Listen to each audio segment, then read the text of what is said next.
Halo semuanya, kembali lagi dengan kelompok 3 kelas 4 BD4 Teknologi Kimia Industri.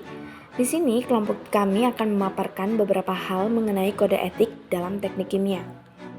Berikut beberapa hal yang ingin kami sampaikan. Kode etik insinyur atau etika profesi memiliki dasar untuk memajukan integritas dan kehormatan profesi engineering dengan cara seperti yang pertama, pengetahuan keterampilan. Yang kedua, bersikap jujur dan tidak memihak kepada setiap orang yang berkaitan. Yang ketiga, meningkatkan kompetensi dan keahlian profesi. Yang keempat, mendukung masyarakat profesional dan teknis disiplin ilmu. Atas dasar norma, insinyur harus memegang hal-hal terpenting seperti keselamatan, kesehatan, dan kesejahteraan dalam pelaksanaan tugas profesional kerja. Insinyur harus melaksanakan pelayanan sesuai bidang kompetensi mereka, serta menyatakan pernyataan secara objektif dan benar. Selain itu, insinyur juga harus bertindak dalam hal-hal yang profesional, bertugas sebagai pembangun reputasi untuk menjaga dan meningkatkan kehormatan, integritas, dan martabat. Hal lain seperti melanjutkan pengembangan profesi sepanjang karir dan memberi peluang bagi pengembangan profesional yang ada di bawah mereka juga harus diperhatikan. Pedoman yang disarankan dalam beretika dasar yaitu 1. Insinyur harus memegang hal terpenting seperti kesehatan, keselamatan, dan kesejahteraan masyarakat dalam pelaksanaan tugas profesional mereka. Insinyur harus mengakui hidup keselamatan, kesehatan, dan kesejahteraan masyarakat umum tergantung pada teknik penilaian keputusan dan praktek yang dimasukkan ke dalam struktur mesin, produksi, proses, dan perangkat, di mana insinyur harus memungkinkan untuk melakukan dan menyediakan standar apapun yang dipublikasikan, tes kode, dan prosedur pengendalian kualitas yang akan memungkinkan masyarakat untuk memahami tingkat harapan keselamatan atau hidup yang terkait dengan menggunakan produk desain dan sistemnya yang mereka pertanggungjawabkan.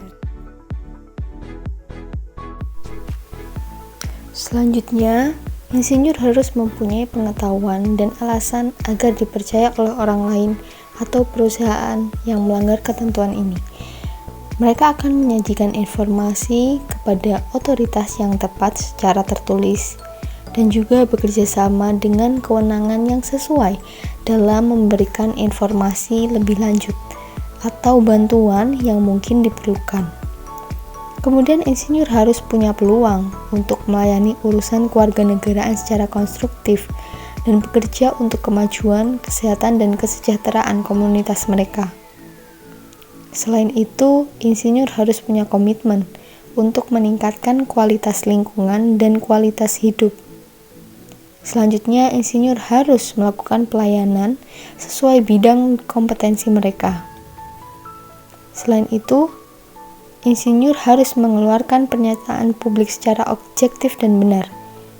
Jadi, seorang insinyur harus objektif dan jujur dalam menyusun semua pekerjaan dan laporan.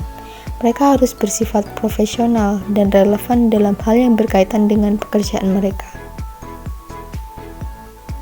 Kemudian, insinyur harus bertindak dalam hal-hal yang profesional dan jujur kepada setiap petinggi atau klien atau pemangku kepentingan dan harus menghindari konflik kepentingan individu atau kelompok dan tidak menempatkan kepentingan individu di atas kepentingan profesional.